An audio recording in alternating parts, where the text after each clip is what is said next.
নমস্কার, আমি অস্মিতা। মিষ্টির গৃহকোণে আপনাদের সকলকে আরেকবার অনেক অনেক স্বাগত। আজ রবিবার, এই এখন সন্ধে 7টা মতন বাজে। সাধারণত রবিবার সন্ধেবেলাটা আমরা বাড়িতে থাকি না, কোথাও একটা যাই বেড়াতে ছেলেটাকে নিয়ে। আজকে একদম ঘরের কাছেই রামপ্রসাদ খেলার মাঠে এসেছি। এখানে বীজপুর সাংস্কৃতিক উৎসব হচ্ছে, মানে আমাদের বিধানসভা ক্ষেত্রের এটা শিল্প ও সাংস্কৃতিক উৎসব, মানে কাইন্ড অফ মেলা আর কি, সেই রকম হচ্ছে। আর মাঝখানে একটা স্টেজ আছে, সেখানে নানা রকম সাংস্কৃতিক অনুষ্ঠান হচ্ছে। কাছে পিঠের মধ্যে হচ্ছে বলে হেঁটেই চলে আসা গেল। এখান থেকে আমাদের ফ্ল্যাট এই মিনিট 5-এর রাস্তা হাঁটলে। ছেলে যদিও বড় রাস্তায় উঠেই টোটোয় উঠবার জন্য বায়না করছিল, ওর বাবা হাত ধরে হাঁটাতে হাঁটাতে নিয়ে এসেছে। এসে দেখলাম একটি মেয়ে খুব সুন্দর নাচছে। এই আপনাদের তো গানটা শোনাতে পারছি না, গানটা হচ্ছে আপনাদের ওই বহুরূপী সিনেমার শিমুল পলাশ গান। গানটা খুব সুন্দর লাগে আমার, তার সাথে মেয়েটা নাচছিলও বেশ ভালো। দেখলাম মোটামুটি লোক আছে মেলায়, অনুষ্ঠান দেখবার জন্য ভালোই লোক হয়েছে। আমরা আর অনুষ্ঠানের ওখানে বেশিক্ষণ দাঁড়ালাম না, ভাবলাম যে স্টলগুলো একটু দেখি। ছেলে তো বাবার হাত ধরে প্রথমেই দৌড় লাগিয়েছে ওইখানে এরোপ্লেন দেখে। এরোপ্লেনটা এর আগেও চড়েছে, জানেন তো, নৈহাটির মেলায় একবার নিয়ে গিয়ে চড়িয়েছিলাম, সেই জন্য এরোপ্লেনটার প্রতি ওর ইন্টারেস্ট আছে। টকটক করে উঠে গেল সিঁড়ি বেয়ে, নিয়ে এরোপ্লেনে চড়তে শুরু করলো। এমনিতে আমার ছেলের ভয়টয় খুব একটা নেই, যেটায় চড়তে চায় সেটায় চড়ে এমনিতে মজাই পায়। রবিবার বলে মোটামুটি মেলাটায় লোকজন আছে দেখলাম। আর ওপাশগুলোতে ওই ফ্লাইং সসারগুলো দিয়েছে, ওই রেসিং কার। আর এদিকটায় সব ওই বাচ্চাদের জাম্পিংয়ের যে খেলনাগুলো আসে সেইগুলো সব এসেছে। ছেলে ওখানে এরোপ্লেন চড়ুক, আমি আর ওর বাবা আর তার পাশেই একটা চায়ের দোকানে ভাবলাম একটু চা খাই। তা বললো তন্দুরি চা 30 টাকা আর নর্মাল চা নাকি 20 টাকা। আর তা তন্দুরির আর দরকার নেই, আমরা এমনিই খাই। 20 টাকার চা দুজনে দুটো খেলাম। যেখানেই যাই না কেন চা খাবই আমরা হচ্ছি মানে অরিজিনাল টি লাভার। সারা দিনে আমার বোধহয় 7-8 কাপ চা খাওয়া হয়ে যায়। চাটা ভালোই বানিয়েছিল, মিষ্টিটা বলেছিলাম একটু হালকা দিতে, ভালোই বানিয়েছিল চাটা। আর চা খেতে খেতে উল্টো দিকে স্টেজের ওখানে যে প্রোগ্রামটা হচ্ছিল সেটাও দেখছিলাম। বেশ সুন্দর নাচটা হচ্ছিল। গানটা ছিল হচ্ছে এক मैं और एक तू। গানটা তো খুবই ভালো, আর তার সাথে দুটি ছেলে মেয়ে নাচছিল, অল্প বয়সী ছেলে মেয়ে, বেশ ভালো লাগছিল। ছেলে এরোপ্লেন থেকে নেমেই টক করে বাবার কোলে উঠে পড়লো। আসল কথা হচ্ছে বেলুনের জন্য বায়না করছিল, তো আমরা রিস্ক নিইনি বেলুনের। বেলুন দিলেই সঙ্গে সঙ্গে ফাটাবে। এদিকে স্টলগুলো একটু ভাবলাম হেঁটে দেখি পরপর কি আছে। এদিকটায় ফিশ ফ্রাইগুলো আছে।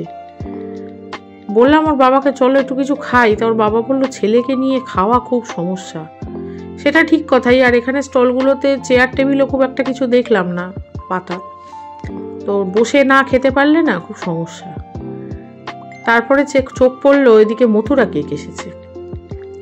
মথুরা কেকটা অ্যাকচুয়ালি হচ্ছে নদিয়ার খাবার, মানে স্পেশালি শান্তিপুরের।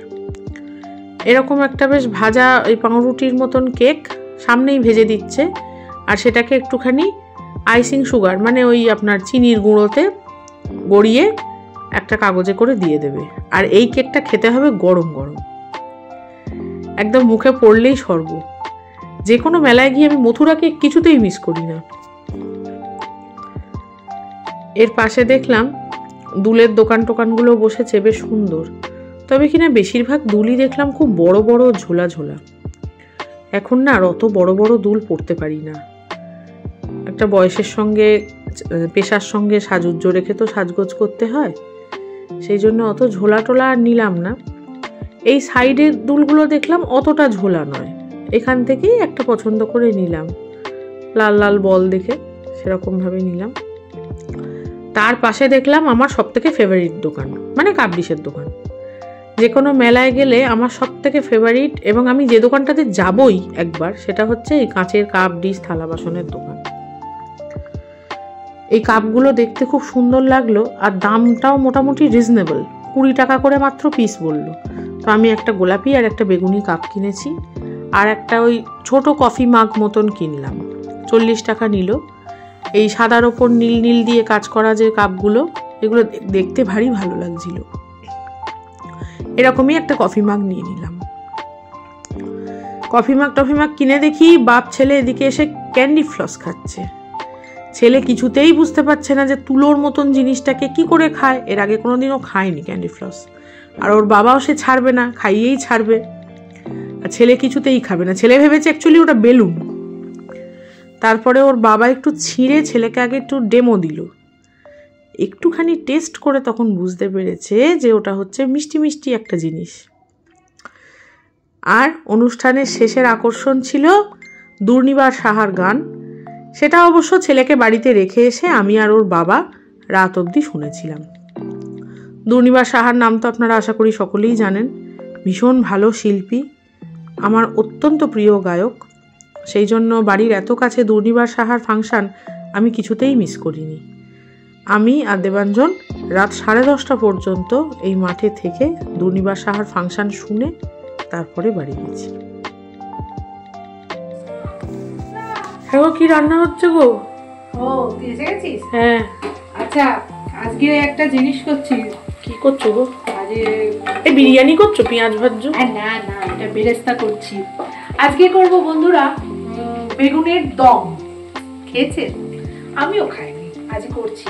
দেখুন, প্রথমে এই যে পেঁয়াজটা, এই আপনার বড় পেঁয়াজ হলে একটা, ছোট হলে এই দুটো তিনটে মতো দিয়ে একটু বেরেস্তা করে নেবো। আর এখানে দেখুন বেগুন রেখেছি কেটে।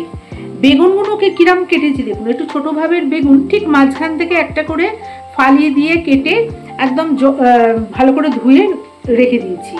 এবার এটা একটু নুন হলুদ মাখিয়ে ম্যারিনেট করব। এটা একটু নুন হলুদ মাখিয়ে নেব, একটু নুন আর একটু এই যে হলুদ দিচ্ছি। এইটা দিয়ে বেগুনটা একটুখানি 10 মিনিট ম্যারিনেট করে রাখবো। এটা দিলে কি হয় বলুন তো, বেগুনে অনেক সময় একটা খেলেই কিরকম একটা অ্যালার্জি মতো হয় না অনেকের গলায়, সেইটা আর হবে না। নুন হলুদ দিয়ে মাখালে সেটা আর হবে না, বুঝলেন? আর সেই জন্যই আমাদের বেগুন ভাজার আগে নুন হলুদ মাখাতে হয়। আচ্ছা দেখুন, আপনাদের দেখাচ্ছি। এটা মাখিয়ে রাখবো, এরপরে অনেক কিছু আছে দেখাচ্ছি। বন্ধুরা দেখুন, এই কড়ার মধ্যে আমি কতগুলো চিনে বাদাম দেবো, কাঁচা চিনে বাদাম। এগুলোকে একটু সামান্য ভেজে নেব, একটু ভাজা হোক, তারপরে দেখাচ্ছি। এখন বেরেস্তাটা হয়ে গেছে, এবার তুলে নিই। এবার বেরেস্তাটা তুলে নিলাম, তারপরে দেখাচ্ছি আপনাদের। এই বেরেস্তা ভাজা যে তেলটা রয়েছে, এটার মধ্যেই এই বেগুনগুলো হাফ করে করে আছে, এগুলো ছেড়ে দেবো। বেশি খুব একটা নরম কিন্তু হবে না বেগুনটা, ওই জন্য চাপা দেবো না। এমনি এগুলোকে ব্যাচ বাই ব্যাচ একটু ভেজে নেব, একটু ব্যাচে ব্যাচে ভাজবো। বন্ধুরা দেখুন, এই বাদামগুলো ভাজা হয়ে গেছে, কি সুন্দর গন্ধ বেরোচ্ছে, জানেন তো? একটা বাদাম ভাজার একটা আলাদা গন্ধ আছে না, বলুন? খুব সুন্দর গন্ধ বেরোচ্ছে। এই শুকনো এতেই দেবো একটু তিল। এই তিলটাও একটুখানি ভেজে নেবো, হালকা করে ভেজে নেবো। বন্ধুরা এই দেখুন, তিলটাও ভাজা হয়ে গেছে। এর থেকে আর বেশি ভাজবো না, শুকনো ভাজবো। ধনে জিরে, গোটা ধনে, গোটা জিরে, পোস্ত আর একটা শুকনো লঙ্কা। শুকনো লঙ্কাটা ইচ্ছে করলে আপনারা আর একটু দিতে পারেন, আমাদের বেশি ঝাল খায় না তো তাই। আবার দুটো কাঁচা লঙ্কাও করবে যখন বাটবো, সেই জন্য দিলাম। এবার এটাও আমরা এই শুকনো একটুখানি ভেজে নেবো। এই যে আমি একটা মিক্সির জার নিয়েছি। এবারে দেখুন আমি কি করছি, এই যে ভাজা বাদামগুলোর একটু খোসা ছাড়িয়ে নিয়েছি। দু একটা ছাড়াতে পারলাম না, দেরিও হয়ে যাচ্ছে সেই জন্যে। আচ্ছা, এরপরে দেবো এই যে পোস্ত, এই ইয়েটা দিয়েছিলাম না, এই যে সর্ষে, আপনার ধনে জিরে লঙ্কা, এটা দিয়ে দেবো ভাজা। আচ্ছা, এরপরে দেবো এই যে তিলটাও দিয়ে দেবো, দিয়ে একটু শুকনো একটা গুঁড়ো আগে করব, তারপরে দেখাচ্ছি। বন্ধুরা দেখুন কিরকম গুঁড়ো হয়ে গেছে, দেখেছেন? এরপরে দেবো আমি এতে বেরেস্তা। বেরেস্তাটাও কিন্তু পেস্ট হবে। আচ্ছা, বেরেস্তাটা দিলাম, আর তার সঙ্গে দেবো দুটো কাঁচা লঙ্কা, এর সঙ্গে দেবো দুটো কাঁচা লঙ্কা দিয়ে এবার একটু জল দেবো। জল দিয়ে একটা মসৃণ পেস্ট বানাবো।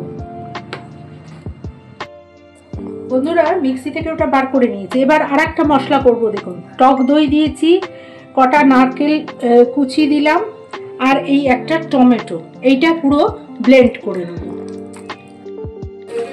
বন্ধুরা দেখুন, এই বেগুন ভাজাগুলো হয়ে গেছে, দেখেছেন? সব কটা বেগুনই ভাজা হয়ে গেল। এইবার দমটা আরম্ভ করব। বন্ধুরা দেখুন, এবার ফোড়ন দেবো। কালো জিরে, সাদা জিরে আর একটু মেথি, এই ফোড়ন করবে। এই ফোড়ন দিয়ে এবার একটুখানি ভালো করে সাঁতলে নেব, সুন্দর গন্ধ বেরো, তারপরে দেখছি কি করা যায়। বন্ধুরা, ফোড়ন হয়ে গেছে। এবার দেখুন দেবো একটু আদা আর রসুন বাটা। আদা রসুন বাটা দিয়ে ভালো করে একটুখানি ইয়ে করে নেব। ঠিক করছে বন্ধুরা, ছেটকাচ্ছে, ওই জন্য আমি নুনটা দিয়ে দিলাম। নুনটা দিয়ে এটাকে একটুখানি কষিয়ে নেব। দেবো একটুখানি হলুদ, দেবো কাশ্মীরি মির্চ, এটাকে কষিয়ে নেব। হয়ে গেছে।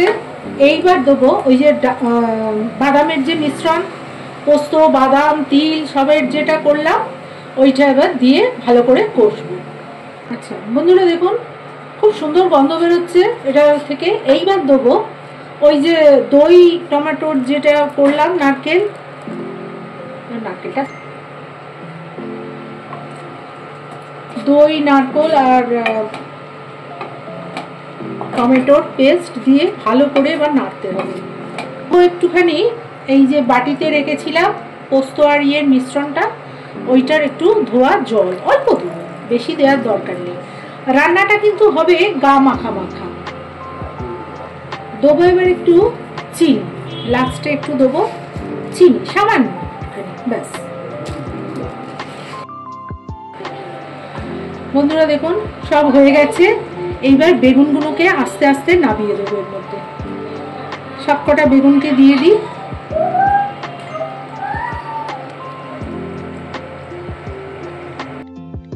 বন্ধুরা দেখুন, হয়ে গেছে রান্নাটা। তেল রিডিউস করতে শুরু করেছে, দেখেছেন? তেল রিডিউস করছে। এইবার আমি জাস্ট একটু ধনেপাতা ছড়িয়ে দেব। ধনেপাতা ছড়িয়ে দিয়ে